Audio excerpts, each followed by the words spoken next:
આજે 15th જૂન 2024 સમ્યક જ્ઞાન શાળા મેમનગર જૈન શાળાના બાળકોને દૂરદર્શન કેન્દ્રની મુલાકાત કરાવી। દૂરદર્શન કેન્દ્રમાં ઘણું બધું જોવાલાયક છે। એ પછી ત્યાં ગુજરાતી સિરિયલનું શૂટિંગ ચાલતું હોય કે જેની અંદર લાઇટ, એક્શન્સ, કેમેરા આ બધા જ શબ્દો આપણે ક્યારેક ને ક્યારેક સાંભળેલા હોય, પણ ત્યાં સ્પોટ ઉપર જઈને ફીલ કરવું એની એક અલગ મજા છે। એ સેટ જોવાની મજા છે અને કલાકારો ત્યાં પરફોર્મ કરતા હોય એની મજા છે અને કલાકારો સાથે ફોટો પડાવવા મળે એ તો એક મેમોરેબલ મોમેન્ટ કહેવાય।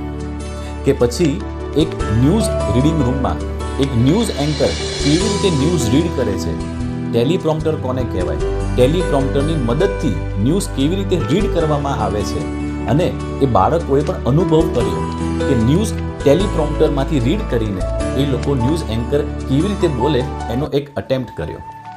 કે પછી વર્કશોપની અંદર સ્ટેજ સેટઅપ કરવા માટે કેવી ડિઝાઇન બનાવવામાં આવે છે, કાર્પેન્ટર્સ કેવું વર્ક કરે છે, રિક્વાયરમેન્ટ મુજબ કેવી રીતે વર્કશોપની અંદર આર્ટિફિશિયલ સ્ટેજની ડિઝાઇન થાય છે, એ દૂરદર્શનની ટીમે ખૂબ જ સરસ રીતે બાળકોને સમજાવ્યું। એ પછી એક સ્ટુડિયોમાં ગયા। દૂરદર્શનની અંદર ઘણા બધા સ્ટુડિયોઝમાં એક સાથે રેકોર્ડિંગ ચાલતું હોય, એ બધા જ સ્ટુડિયોનું રેકોર્ડિંગનું મોનિટરિંગ એક બીજા સ્ટુડિયોમાં થતું હોય। દૂરદર્શનની ટીમે એમ કહી શકાય કે જૈન શાળાના બાળકોને ટેકનિકલ લેંગ્વેજનો ઓછો ઉપયોગ કર્યો, પણ બાળકોને મજા આવે, સમજણ પડે, ગમે, એમનું એક્સાઇટમેન્ટ જળવાઈ રહે એવી રીતે અમને આ 2 કલાકના પ્રોગ્રામનું ખૂબ જ સરસ અરેન્જમેન્ટ કરી આપ્યું। એના માટે અમે સમ્યક જ્ઞાન શાળા અને મેમનગર જૈન સ્થાનકવાસી સંઘ દૂરદર્શનના આભારી છીએ કે આટલો સરસ અને સુંદર પ્રોગ્રામનું આયોજન કરી આપ્યું। ખાસ કરીને બધા જ વાલીઓ કે જે લોકોએ એમના બાળકોને આની અંદર પાર્ટિસિપેટ કરવા માટે મોકલ્યા। આ પ્રવૃત્તિમાં 26 બાળકોએ ભાગ લીધો।